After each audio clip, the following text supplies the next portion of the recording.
సుమన్ టీవీలో మీ personal and business promotions కోసం కింది నెంబర్కి కాంటాక్ట్ చేయండి. పోలీసులు ఎన్ని చర్యలు తీసుకుంటున్నా కూడా అక్రమాలకు అవినీతిని అడ్డుకట్ట వేయడంలో కొంత వెనకబడి ఉన్నారనే చెప్పవచ్చు. ఎందుకంటే వాళ్ళు ఎంత హై టెక్నాలజీ మెయింటైన్ చేస్తున్నా ఇటు ఎవరైతే అక్రమాలకు పాల్పడుతున్నారో వాళ్ళు అంతకు మించి అనే విధంగా ముందుకు వెళ్తున్నారు. అయితే ఈ మధ్యకాలంలో చూసుకుంటే స్పా సెంటర్లు ఓపెన్ చేసి స్పా సెంటర్లో మసాజులు చేస్తాం అంటూ కూడా స్పా సెంటర్లు ఓపెన్ చేయడం జరుగుతుంది. ఆ స్పా ముసుగులో వ్యభిచారం కూడా నిర్వహిస్తున్నారు.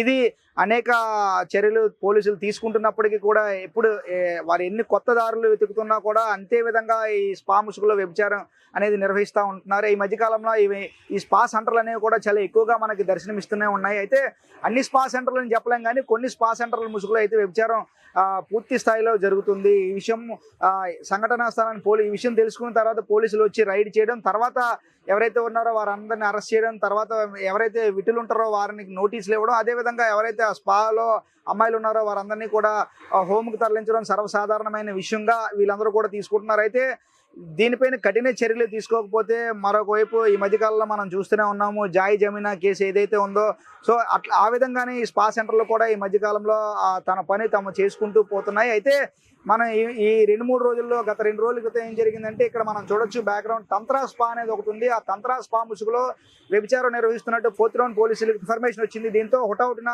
సంఘటనా స్థలానికి పోలీసులు వచ్చి ఏదైతే ఉంది తంత్రా స్పా ఆ నిర్వాహకుల్ని మొత్తం అంతా కూడా రైడ్ చేయడం జరిగింది. రైడ్ చేసినప్పుడు అందులో ఎవరైతే నిర్వాహకురాలు ఉన్నారో తనకి రిమాండ్కి పంపించడం జరిగింది. అందులో ఎవరైతే ఇద్దరికి కస్టమర్లు ఉన్నారో 2 కస్టమర్లు దొరికారు. ఆ 2 కస్టమర్లకి 41A నోటీస్ ఇచ్చినట్టు తెలుస్తుంది. దేశ విదేశాల నుంచి కూటు కోసం విశాఖపట్నంకి వచ్చి వీరందరినీ కూడా కొంతమంది ముఠా సభ్యులు వీరందరినీ కూడా క్యాప్చర్ చేసి ఇలాగ స్పా సెంటర్లు కావచ్చు ఇతరత్ర అసాంఘిక కార్యకలాపాలకు వేదికగా విశాఖనైతే చేస్తా ఉన్న పరిస్థితి అయితే కనిపిస్తుంది. అయితే ఈ మధ్యకాలంలో మనం చూడొచ్చు మన జాయ్ జమీనా కేసు కూడా అందుకు నిదర్శనంగా చెప్పవచ్చు. ఎవరైతే ఉన్నారో ఆ బడాబాబులందరినీ కూడా ఎరవేయడం, అమ్మాయిల విషయంలో అమ్మాయిల్ని ఎరగా మార్చడం, వారి నుంచి కోట్లు డబ్బులు సంపాదించుకోవడం, ఇవన్నీ కూడా కొంతమంది ఈ విషయంలో అంటే స్టేషన్కి వెళ్ళి కంప్లైంట్ ఇస్తే పరువు పోద్దని చాలామంది ఎవరికి చెప్పుకోలేక ఏమి చేయలేక బాధపడతా ఉంటారు. ఏదైనా చేతులు కాలిన తర్వాత ఆకులు పట్టుకోవడం కన్నా చేతులు కాలకుండా చూసుకోవడం ఉత్తమం. ఇటువంటి స్పా సెంటర్ల మీద అంటే ఒక స్పా సెంటర్ 2 స్పాస్ ఇన్ఫర్మేషన్ వచ్చినప్పుడే కాకుండా పూర్తి స్థాయిలో పోలీస్ అధికారులు కూడా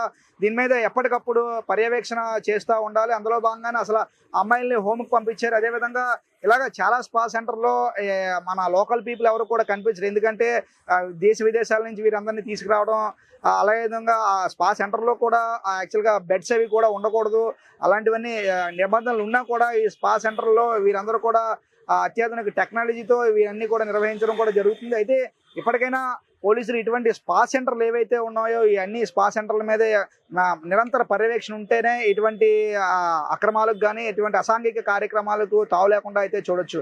ఏదేమైనప్పుడు కూడా ఎప్పటికైనా పోలీస్ అధికారులు ప్రతి స్పా సెంటర్ని నిరంతరం విజిట్ చేసే విధంగా చూడటం, అదేవిధంగా ఎవరైతే బాధితులు ఉన్నారో ఆ బాధితులకు న్యాయం చేసే విధంగా చూడటం, అదేవిధంగా దేశ విదేశాల నుంచి ఎవరైతే అమ్మాయిలు తీసుకొచ్చి ఇక్కడ స్పా సెంటర్లో మసాజ్ మొన్న గత 1 వారం 10 రోజుల క్రితం ఎన్ఐడి ఏదైతే ఉందో ఎన్ఐడి సెంటర్లో ఒక స్పా సెంటర్ పై నుంచి దూకేందుకు కూడా ప్రయత్నించింది.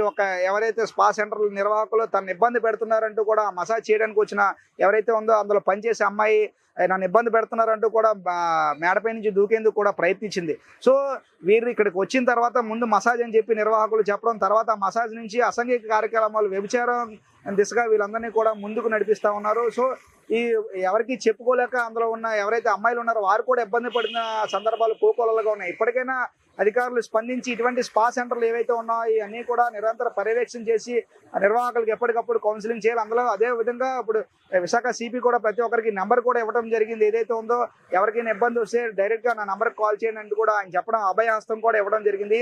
సో ఇప్పటికైనా ఎవరైతే ఇందులో బాధితులు కావచ్చు విటులు కావచ్చు దొరికిన వారు వీళ్ళందరూ కూడా ఇటువంటి అసాంఘిక కార్యక్రమాలకు దూరంగా ఉండాలి. అందరితో పాటు మనం కూడా కోరుకుందాం. కెమెరా పర్సన్ రాజేష్తో చందు, సుమన్ టీవీ, విశాఖపట్నం.